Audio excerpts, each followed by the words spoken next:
Hi, I'm Ben Carson. I'm alarmed by the fact that the United States of America ranks now 47th in the world in terms of literacy. You know, when I was a youngster in the 5th grade, my idea of a good day was to go to school and goof off all day, and then come home and play outside till dark, and then watch TV until bedtime. As a result of that philosophy, I had no competition for last spot in my class. Fortunately, I had a mother who insisted upon my reading. And I began to read books that opened up all kinds of horizons for me. I read about astronauts and astronomers and research chemists and oceanographers and began to imagine myself in one of these intellectual positions. And it made a big difference for me.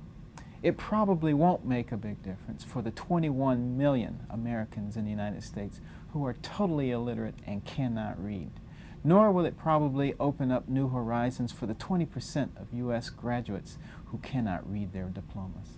There is hope.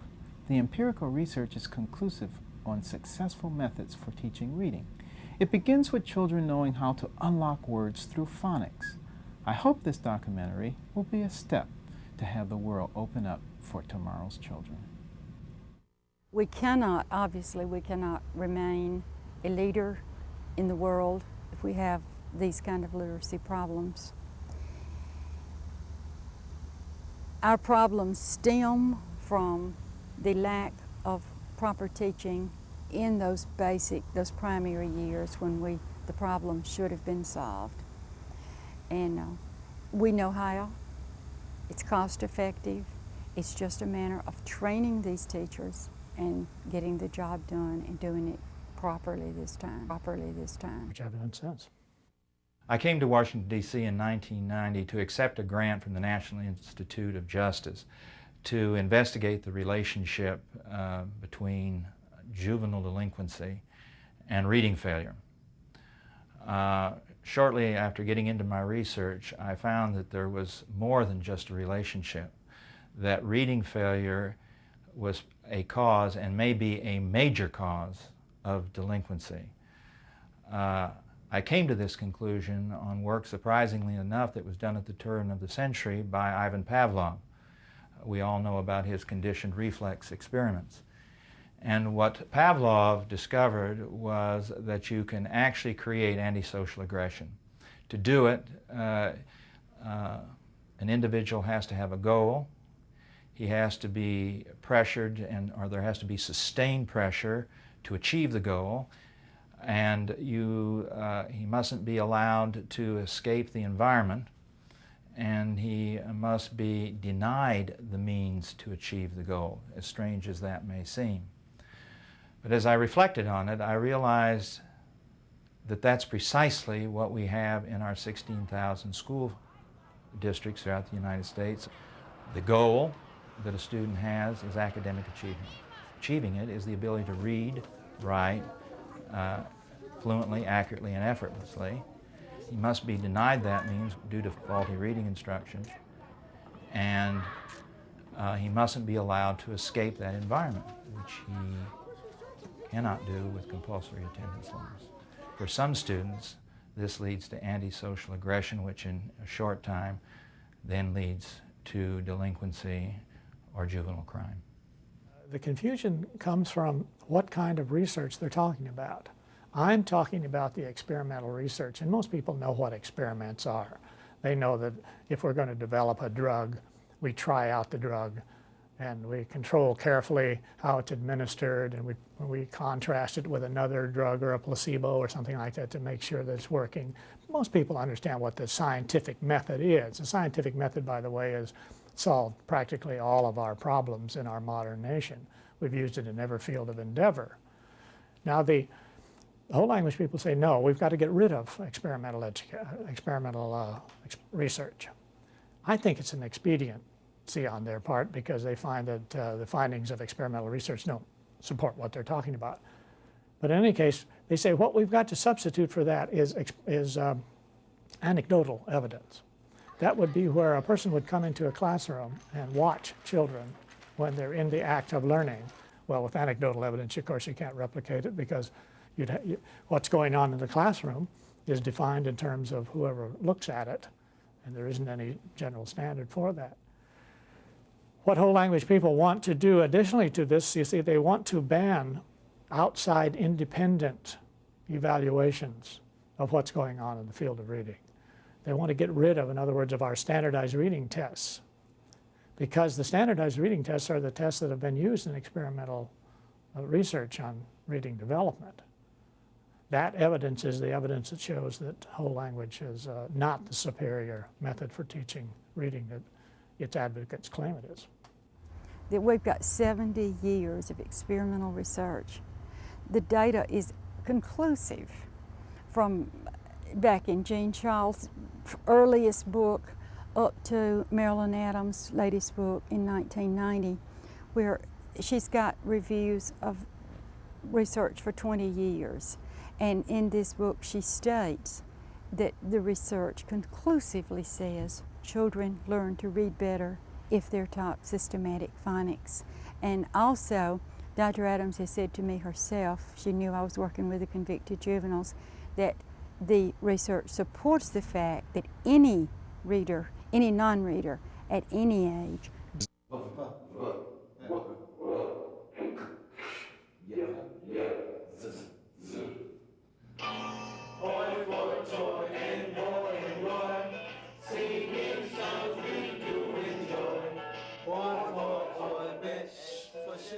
Besides working in the public school setting, phonics is working very well in our juvenile correctional institutions, where as many as 85% of the residents are illiterate. As an administrator, I did not totally understand or appreciate what particularly a phonics system might do for our residents as apart from the regular school district. What I did know is that we had students coming to us who had been through public schools through 7th, 8th, even 9th grades that could not read. So we took the opportunity to implement this phonics program. As I see it, we have kids that can now read and are very excited about being able to read. For me personally and for all the staff that have joined in this program, there's that sense that we are giving these residents a dimension to their life that they could not have had were it not for the phonics program. When they leave here, they can do job interviews and they can read applications and they don't have to feel so disabled, so learning disabled in front of the public as they once did. The kids love it. They just seem to bloom, and behavior problems for these residents significantly go down. I've stuck with this program for 30 years because obviously it works. I have worked in ghetto areas, in barrio areas, where the Chapter 1 funds, we had so many Chapter 1 students, and we have literally lost Chapter 1 funds because the program works so well. The program includes intensive systematic phonics, which is an absolute must. I can think of a couple of cadets who couldn't read when they first got here, and by the time they began to wrap the program up, they were excited about challenges in the library in terms of research work and getting an encyclopedia and doing some of the things that you could have never encouraged them to do otherwise. They also became encouragers to their other classmates. Some of the best encouragers I have are other cadets who will sit down with a new cadet who doesn't read and say, "I was right where you were 8, 9, 10 weeks ago, and I can do these skills now. Watch what I can do." And very often this will encourage non-reading cadets to give the program a real shot. Joey was first sent to a juvenile correctional institution at age 14. His school records show that he had difficulty with reading all through elementary school. At 7th grade, he was placed in special education, but they continued to require that he take all of the content area subjects, but he could only read on 1st grade reading level. He spent most of his time during his 3 commitments to the juvenile correctional schools. He spent most of his time in maximum security facility because of his abusive behavior. Last October, when he went back to this same facility, he was tested. He could read 4 words, he could spell 2. And 3 months later, in January, he is reading and writing and has written some fluent letters, which we have copies of, which we've shared with teachers in our training. It was remarkable that Joey was in school all those years and learned 4 words, and then he learned so much from a non-traditional approach. Before I learned how to read, I had a lot of stress and anger at other people because I ain't know how to read. And, you know, I just like to fight, but that wasn't right for me to do wrong because I couldn't read. And so, you know, after that, when I did know how to read, you know, I changed a lot, and don't nobody laugh at me no more. And I try to do the best I can now, working hard. These teenagers who are illiterate, many of whom were high school dropouts but did not get above 3rd grade level, have no legal options. They truly cannot go out and get a job and support themselves legally. Stop and think about it. If you were 17 or 18 and you couldn't read nor write, we're trying to open a door. If Johnny cannot read, you cannot expect Johnny to be able to go to McDonald's and fill out a job application. You cannot expect Johnny to go down to the Mississippi Department of Public Safety and apply for a driver's permit. We believe, and we have found out in talking with the students, that they are disruptive, and why they have the behavior problems they have is if they disturb the class, the other students don't have to know they can't read or they can't write. I feel better about myself. I used to feel down in the dumps, and because I thought I wasn't like everybody else. I couldn't read. I started doing things that would mess me up, get me in trouble. Now I can learn how to read and do stuff. I feel proud about myself, and people are starting to act like I'm there.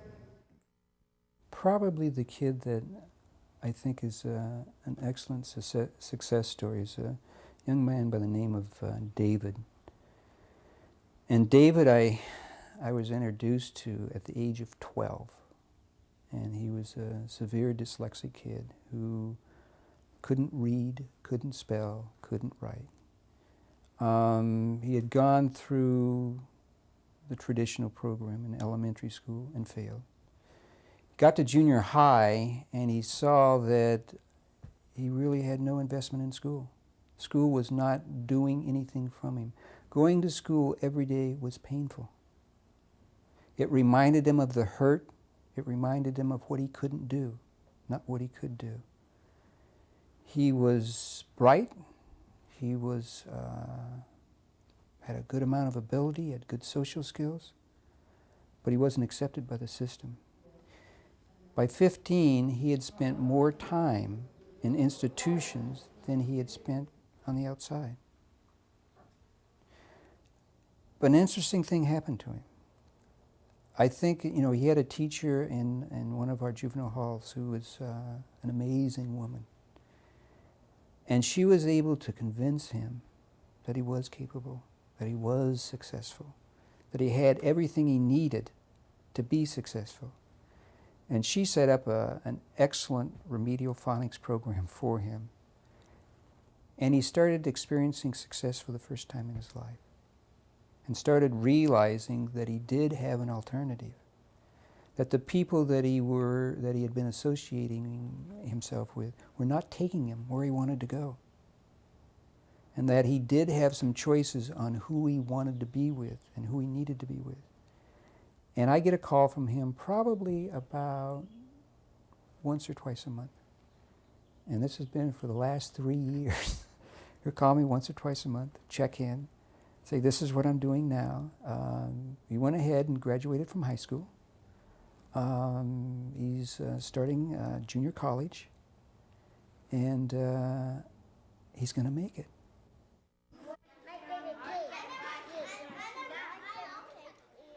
We spend more on education than any other nation in the world. Every American should be outraged on being 47th in literacy. The situation is not hopeless. We need to act now on what we know works.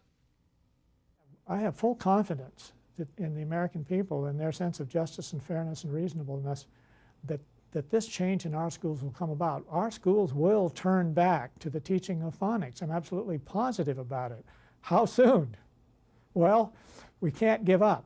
That's the point. People can't give up. I believe that if we truly want to solve our literacy problems in this nation, that we must teach systematic, explicit phonics in kindergarten, in first grade, to beginning readers.